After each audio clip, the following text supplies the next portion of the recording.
Wa yas'alullaha ta'ala al-'afwa wal 'afiyah, dan minta kepada Allah ampunan dan keselamatan. Nabi mengajarkan kepada Sayyidina Abu Bakar, mintalah keselamatan. Karena orang itu tidak ada perkara yang lebih penting setelah iman melebihi ampunan dan keselamatan. Afwa wal 'afiyah. Doa selamat. Kamu nyantri, kalau nggak selamat, ya nggak jadi nyantri nanti. Apapun usaha kamu, apapun amal kamu, kalau enggak diselamatkan oleh Allah Subhanahu wa taala, maka itu nanti enggak jadi selamat. Baik di urusan dunia maupun urusan agama. Maka senantiasa minta ampunan kepada Allah, minta keselamatan kepada Allah. Dalam suatu riwayat dikatakan ada seorang sahabat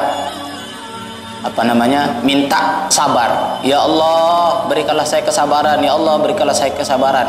Maka dilarang sama Rasulullah. Kok kamu minta sabar? Jangan minta sabar, mintalah keselamatan.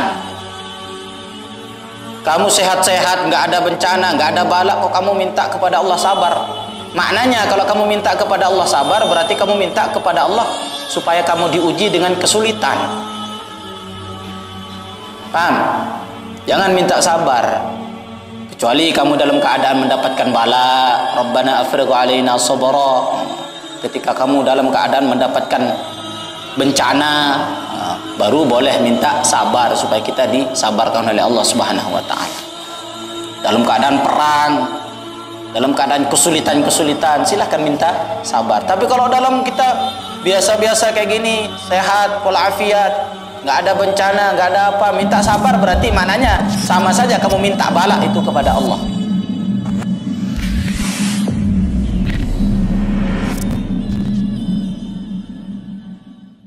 Alhamdulillahi rabbil alamin, wal 'aqibatu lil muttaqin, wala 'udwana illa 'alal zalimin. Allahumma salli wa sallim ala sayyidina Muhammad wa ala alihi wa ashabihi ajma'in. Amma ba'd.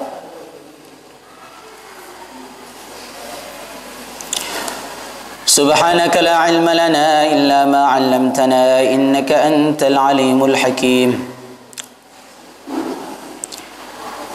قال المصنف رحمه الله تعالى ونفعنا به وبعلومه في الدارين آمين.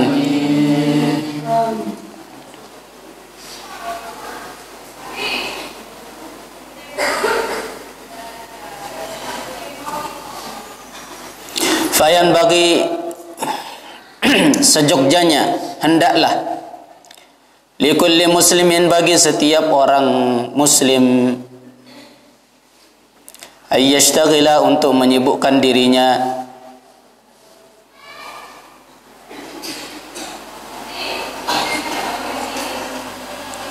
fi jami'i awqatihi, di dalam setiap waktunya, bidzikrillah, adalah untuk senantiasa zikir, ingat kepada Allah.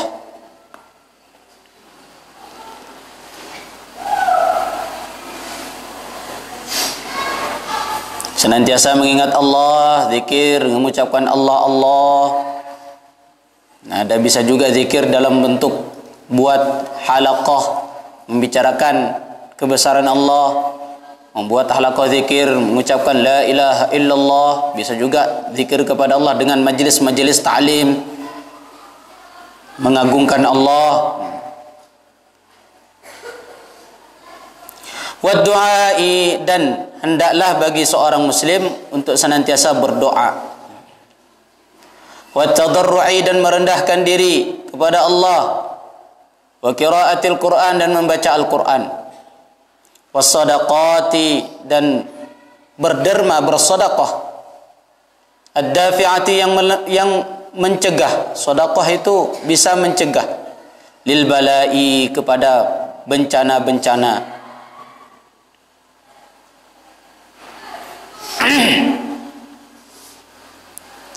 Wa ayyas'alallah, jadi wawunya itu ayyastaghila, ngatopnya ke sana. Wa yas'alallah wa yas'alallah ta'ala, dan dia minta kepada Allah al-afwa, ampunan. ampunan dari segala macam kesalahan dosa yang disengaja maupun yang tidak disengaja. Itu maknanya al-afwa. Wal afiyata, dan keselamatan dari penyakit, supaya senantiasa sehat, itu afiyah. Minta kepada Allah Subhanahu wa taala selamat kesehatan, dari kesehatan. Fid dunya, di dunia, wal akhirati, di dalam akhirat. Minta keselamatan dunia dan akhirat. Liyasunahu, supaya melindungi dia Allah Ta'ala anil bala'i, daripada bala, bencana, wal afati, dan malapetaka yang lain. Malapetaka yang lain seperti banjir, gempa, longsor, dan sebagainya.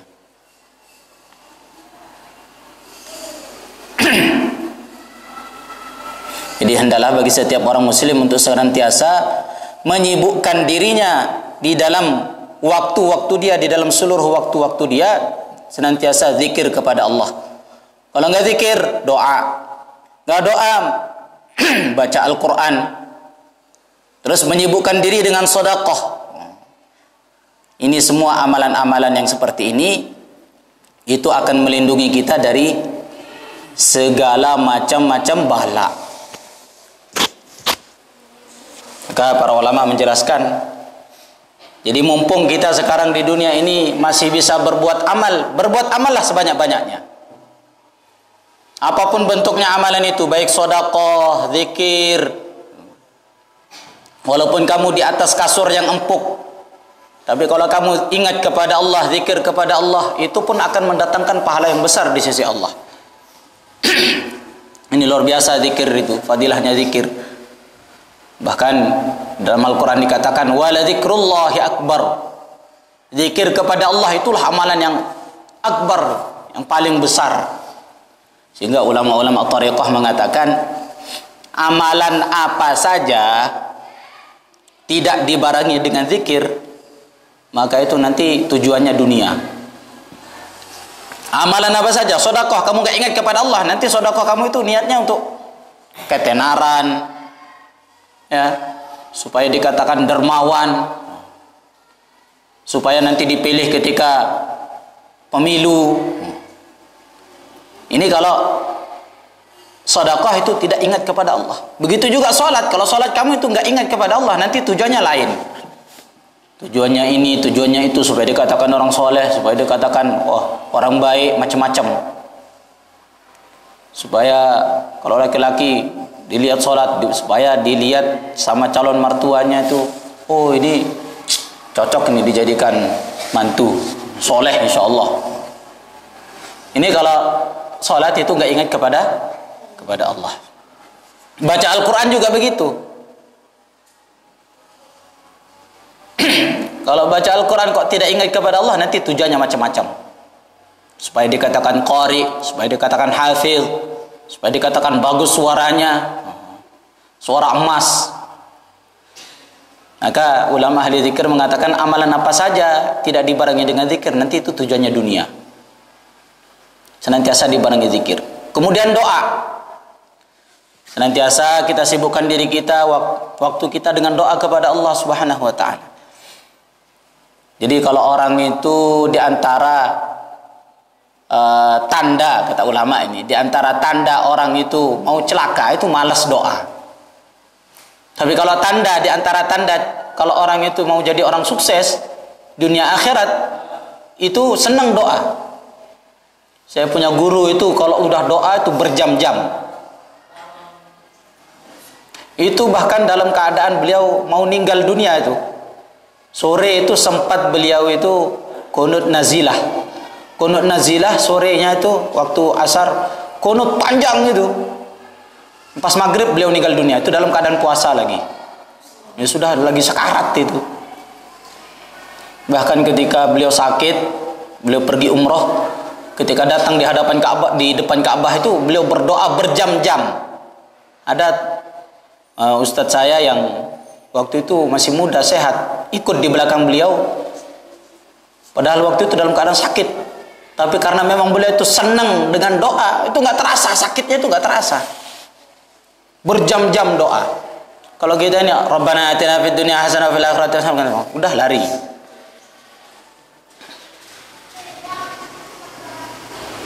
Jadi doa itu kata para ulama itu adalah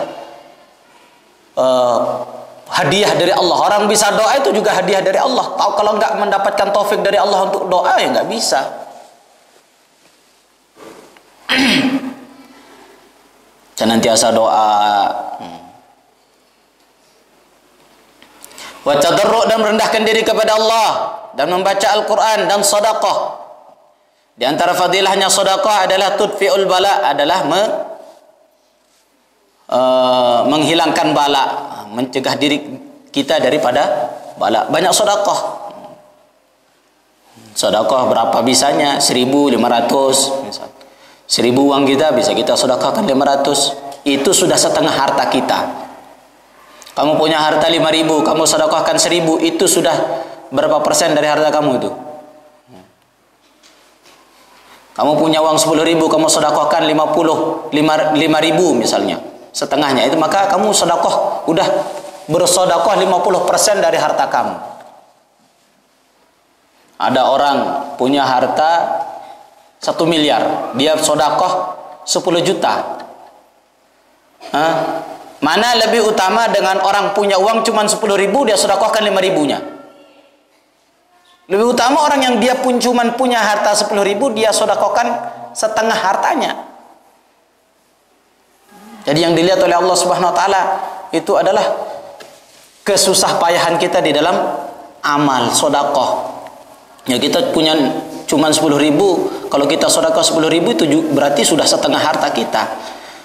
Berarti kalau orang punya uang 1 miliar ya bisa setara dengan orang yang punya harta 10.000 menyedekahkan 5.000 tadi, itu bisa setara. Kalau orang 100 yang punya uang 1 miliar tadi itu sedekah 500 juta. Karena itu bagian dari setengah dari hartanya.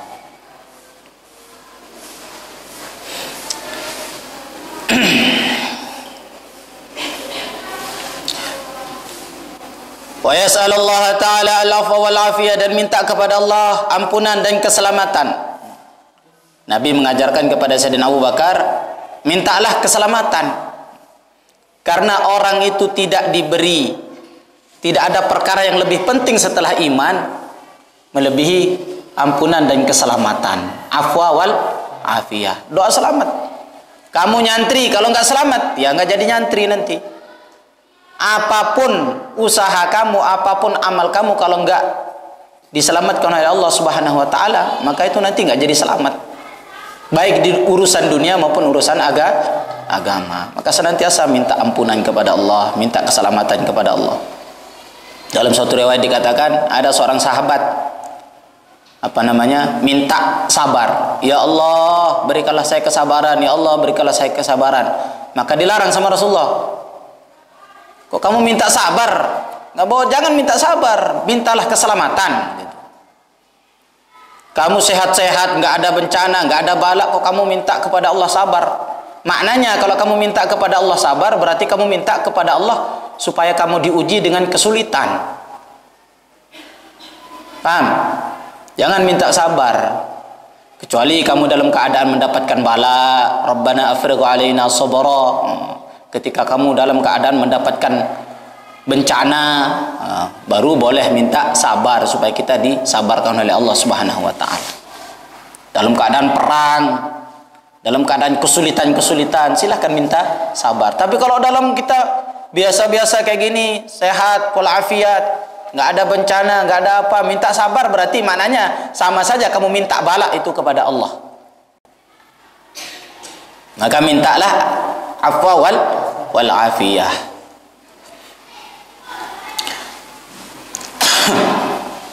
Fa innaman, karena sesungguhnya orang ruziqa, yang diberi rizki,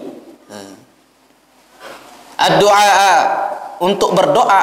Jadi doa itu berarti rizki dari Allah, taufik dari Allah. Kalau orang nggak diberi Allah rizki untuk bisa doa, ya nggak akan bisa doa kan.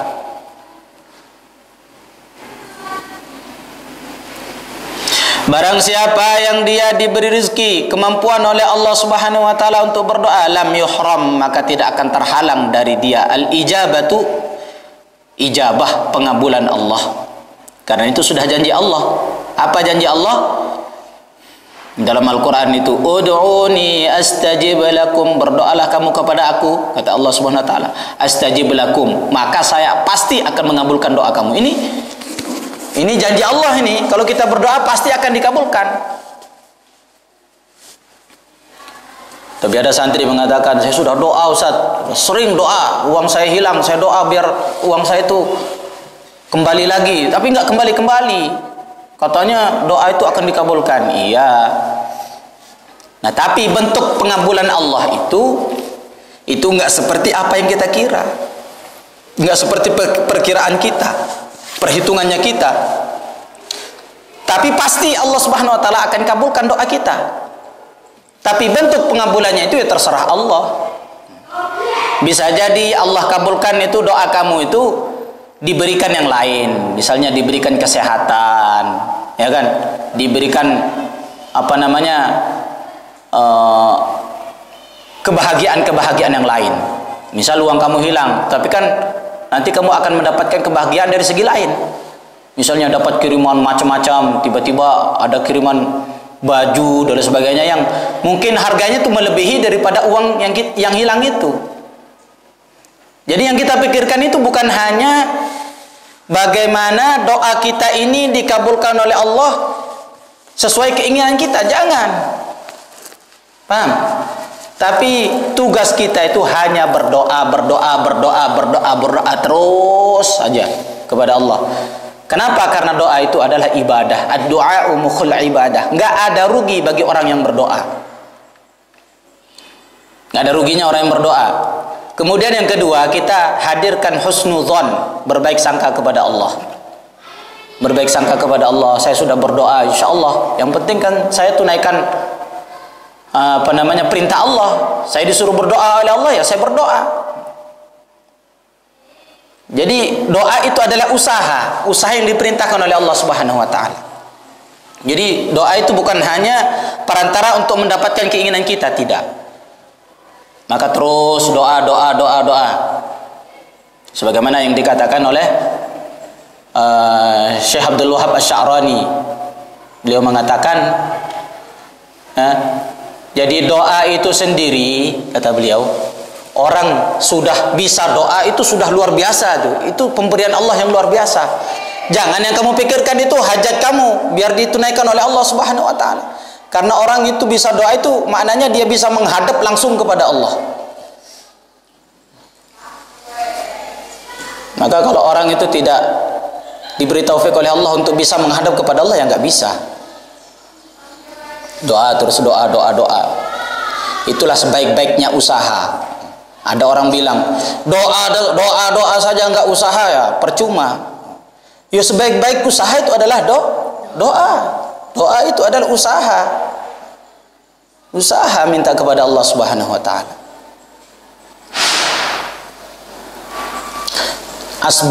Sebaik-baik asbab untuk supaya apa? Supaya kita dekat dengan Allah. Siapa fa inna man ruziqa ad-du'a lam yuhramil ijabah. Siapa yang diberi rezeki oleh Allah, diberi taufik oleh Allah Subhanahu wa taala untuk doa, maka tidak akan terhalang dari dia untuk mendapatkan ijabah, pengabulan doanya. Fa in kana al-bala'u, apabila adanya bala itu muqdiran, ditakdirkan, yusibahu untuk mengenai dia, la mahalata, maka pasti bala itu juga akan mengenai dia. Jadi ada orang doa supaya diselamatkan dari bala, tetapi memang sudah takdir Allah, ya. Tapi memang sudah takdir Allah dia kena bala. Bagaimana? Ya tetap. Jadi takdir Allah kepada seseorang itu tidak akan bisa berubah, kan? Itu merupakan sudah ketentuan Allah Subhanahu wa taala dan tidak akan bisa berubah. Terus apa gunanya doa kalau begitu? Kalau tidak dikabulkan? Oh, banyak gunanya. Di antaranya adalah untuk mendapatkan pahala di sisi Allah. Walaupun kelihatannya doa kita itu tidak menjauhi diri kita daripada bala, tetapi kita sudah mendapatkan pahalanya doa. Kemudian yang kedua, musannif menjelaskan di sini, walakin yassarahullahu taala alaihi, akan tetapi Allah akan memudahkan kepada dia, wa yarzuquhus sabra, dan Allah akan memberikan kepada dia kemudahan untuk bisa sabar. Di antara gunanya doa, kalau orang itu doa supaya dijauhkan dari bala tetapi tetap kena sama bala, memang sudah takdirnya seperti itu misalnya.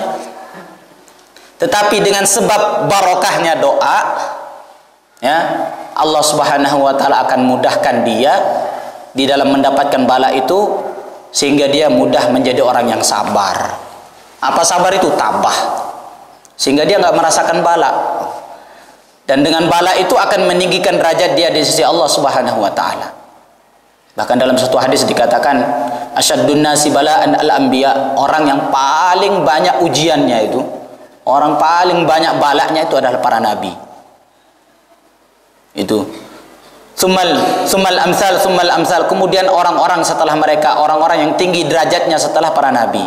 Jadi maknanya apa? Maknanya kalau orang itu tinggi derajatnya di sisi Allah Subhanahu wa taala, maka banyak didatangkan ujian-ujian di dalam kehidupan dia.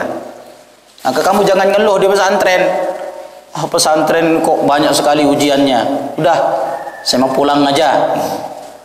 Justru dengan bala-bala atau justru perkara yang tidak mengenakan yang kita dapat di pesantren karena agama, itulah yang akan meninggikan derajat kita di sisi Allah. Karena dalam suatu riwayat dikatakan, ada orang ini mau ditinggikan derajatnya oleh Allah, tetapi tidak bisa dengan ibadah dia lemah misalnya.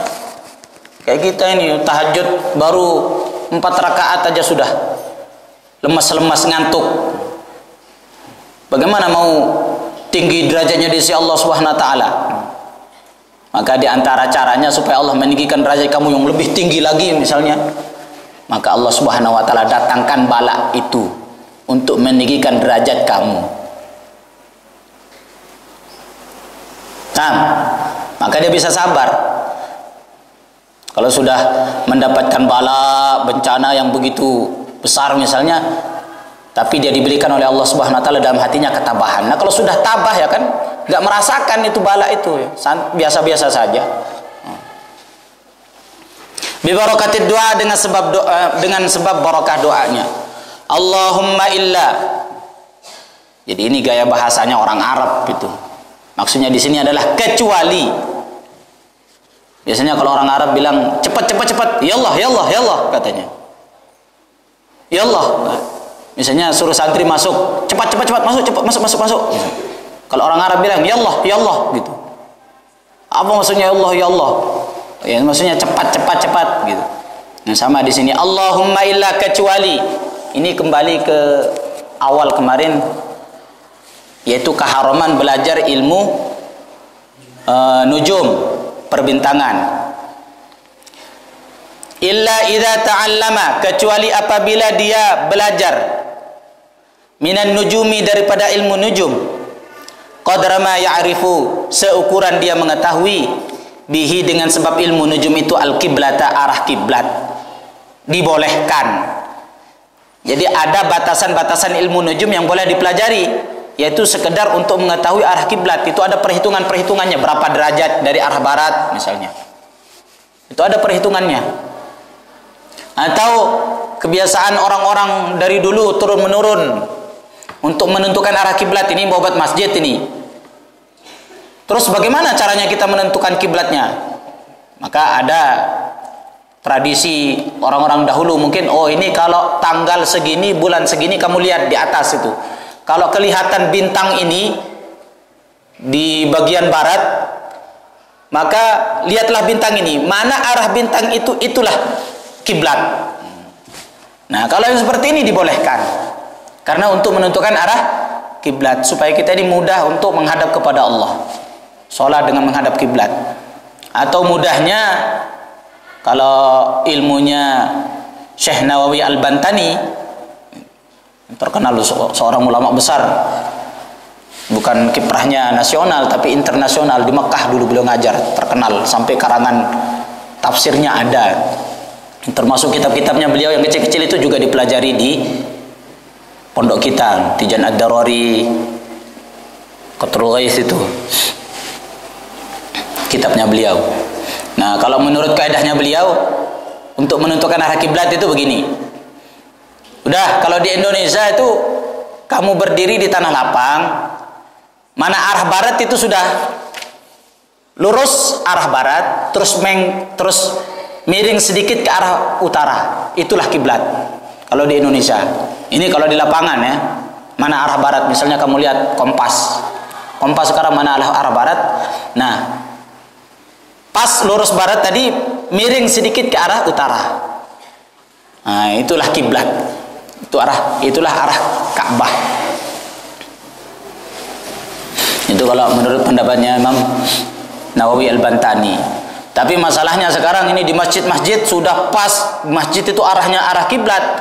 Datang orang baru, oh masjid ini nggak benar arah kiblatnya nih, dimiringkan lagi sejadahnya. Padahal itu sudah miring. Orang-orang dulu insya Allah itu membuat itu juga dulu atas perhitungan seperti yang ditunjukkan oleh ulama-ulama dulu. Ini sudah miring, dimiringkan lagi. Akhirnya nanti menghadap utara jadinya kamu itu sholat. Nanti dirubah lagi masjidnya, dirubah menghadap agak miring tadi. Datang lagi orang baru, karena dia sudah tahu Indonesia itu kiblatnya ke arah barat, terus miring lagi ke arah utara sedikit, tambah miring lagi. Nanti lama-lama ada muter kiblatnya itu menghadap timur, nanti lama-lama. Makanya perlu ngaji. Wa awqatis salati, dan untuk mengetahui waktu-waktu salat. Fayajuzu, maka boleh dzalika yang demikian tersebut. Dan begitu juga untuk mengetahui ilmu salat, belajar ilmu nujum, ilmu perhitungan bintang untuk mengetahui waktu-waktu salat itu juga dibolehkan. Nah, kalau kita sekarang kan tinggal enak ngikuti depak gitu. Karena di depak itu udah ada orang ahli astronomi, istilahnya ilmu astronomi sekarang. Itu ilmu nujum. Mana arah kiblat, itu sudah ada perhitungannya, jadwal sholat gitu.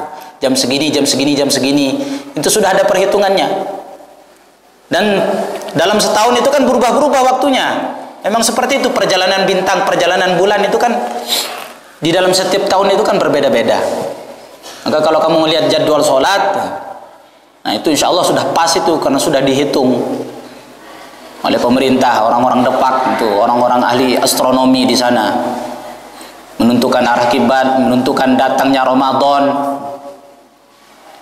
Datangnya Ramadan itu dengan ru'yah, melihat dengan teropong.